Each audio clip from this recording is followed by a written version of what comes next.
باب 171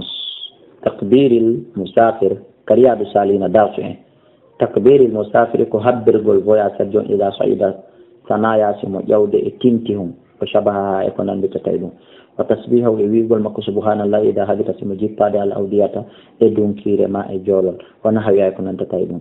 wannan e hadugol anen mubalagati fe'intingo bi rafi sawti e townugol hitongo e mudum bi takbir kabbiral yona ko nante tatam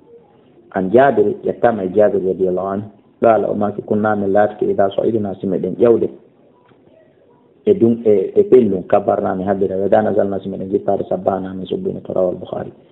wa an ibn umar radiyallahu anhu ma qala wa kana latki an-nabiy sallallahu alaihi wasallam wa juyushuhu e konel makko din idha alaw sibe jawde asnaya تنتين كبروا بهبر الغدابة وزبجيبات صبه وسبوهنا رواه أبو داود بإسناد صحيح وعنه جاء ما يمكو قال كان لك النبي أن بعد الله صلى الله عليه وسلم إذا قفل استيئه كتير من الحج يوغل كهج أو العمرة كلما أوفى ثم كلا وهيوتي وتمن على سنية إهوري تنتهم مع بل أو فدفد ما وفكتي إلي تاده توزر كبر وهبر ثلاثة ثم قال رسول معك لا إله إلا الله وحده لا شريك له له الملك والحمد وعلى كل شيء قدير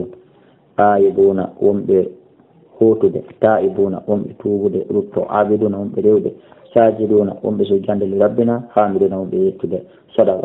صدق الله وعده الله قوم يفضل مكان ونصر عبده واللي جهاد مكان وهزم الأحزاب وفولي في الدجين فاب وهذا وكان الله متقون عليه وفي رواية المسلم ناري في الله مسلم إذا قفل سو خجتي من الجيوش يقول إكونيلي أو السرايا ما من انديجي أو الحج ما حج أو العمرة ما عمرة كلكو خجتي إمولو قوله أوفى أي ارتفع استيوني أو بانتك وقوله فدفد أي هو بفتح الفاء فاعين سبوا يقول بوشال دو فاجد اللي بينهما كل مجد دال همالة ترتع دمو تقباك ساكنة وضع قول وآخره sakkitor no sakkitorde muɗum e daali ukhra goɗɗo goo o hoɗum al-ghalizu ko hunde tekkude al-murtafi'u towde min al-ardi immorde e leydi ndi an abi hurairata radiyallahu anhu anna rajulan no gorko go qala ya rasulallah inni min uridu ma fala an usafira nde foyata fawsini wasiyala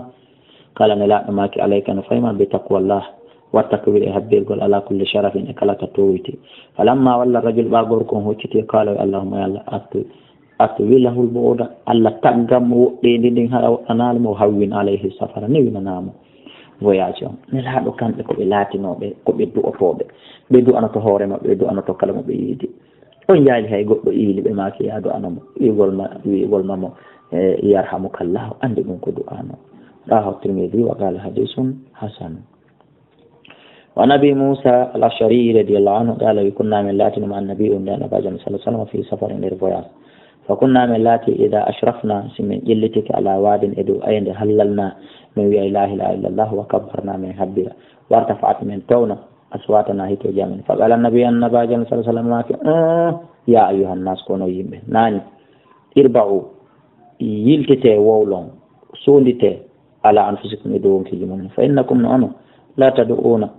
on ala noddude asamma faaɗuɗo wona faaɗuɗo won ɗon wowlande Allah subhanahu wa ta'ala wala gayban wona werniɗo mo ala ɗon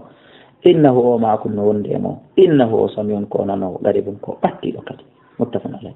irba'u koni fire mum bi fatihil ba'i sabu waɗegol ba'u on poccal al wahadati wajjinɗinaɗo ay irfa'u bi anfusikum yurme hoore mo nana yurmine hoore mo waɗa noon hoore mon fagori ara wona hal ewno tawɗo a sikkay ko fahaw won ɗon wolande mama nan ala ɗon awa ko ni dendanangal adkar ji ɗin wona townugol hito adkar fof ko suuɗugol hitongol sinaɗi adkar ji wowleteɗi ka juldeje ko ɗin ɗum tun sar'ina yo towne komi anditi ɗo kon wallahu a'la wa a'lam.